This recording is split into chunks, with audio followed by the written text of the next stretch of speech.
As we reported Monday, the Environmental Protection Agency warned that cyber attacks against water utilities are becoming more frequent and more damaging nationwide. The agency is now urging systems to take immediate actions to protect the nation's drinking water. But officials said about 70% of utilities inspected by the EPA over the past year violated standards meant to prevent breaches or other intrusions. CBS News Homeland Security and Justice reporter Nicole Sganga has been looking into this story and joins me now for more. Nicole, it's good to be with you. How do these malicious actors target water plants, and why are water plants vulnerable? Yeah, here's the big question. Why are hackers going after U.S. drinking water? And what is the actual threat here that we're talking about? Cybersecurity. The EPA has an answer, and it's something that cybersecurity experts have been screaming about for years.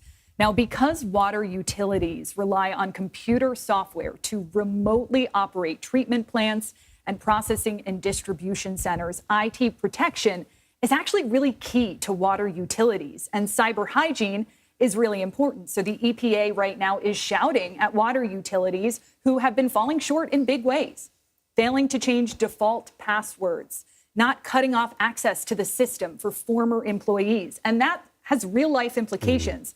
Interruptions to water treatment and storage, damage to pumps and valves. We've seen that, something we have not seen, but is a big concern. The alteration of chemical levels in water. And just to give you a sense of how under-resourced water utilities are, the American Water Works Association report this year says roughly 1 in 5 small water utilities say they have low to no ability to advance cybersecurity.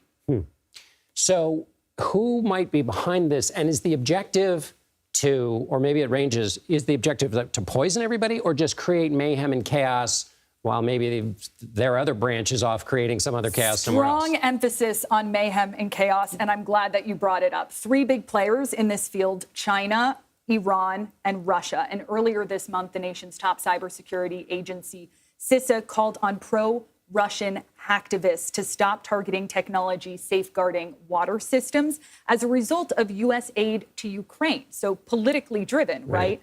Also, late last year, you might have heard of the Cyber Avengers. They're an Iranian-linked group that targeted a water utility in Pennsylvania. They were going after Israeli technology at that utility as a response to the Israel-Hamas war. You've also probably heard of Volt Typhoon. FBI Director Christopher Wray always talks about the FBI's moves to take that Chinese-linked group down, and they have been living within U.S. critical infrastructure. So what do they do?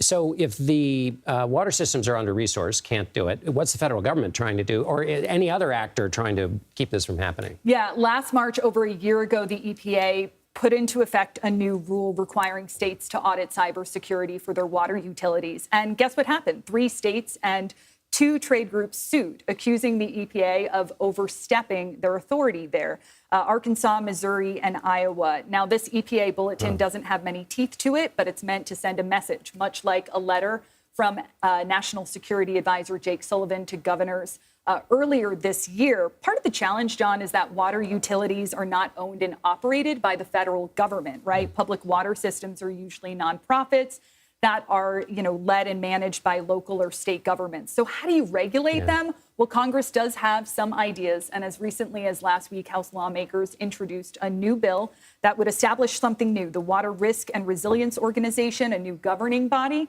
that would oversee cyber regulations to water utilities and wastewater systems. We will see how that fares on Capitol Hill.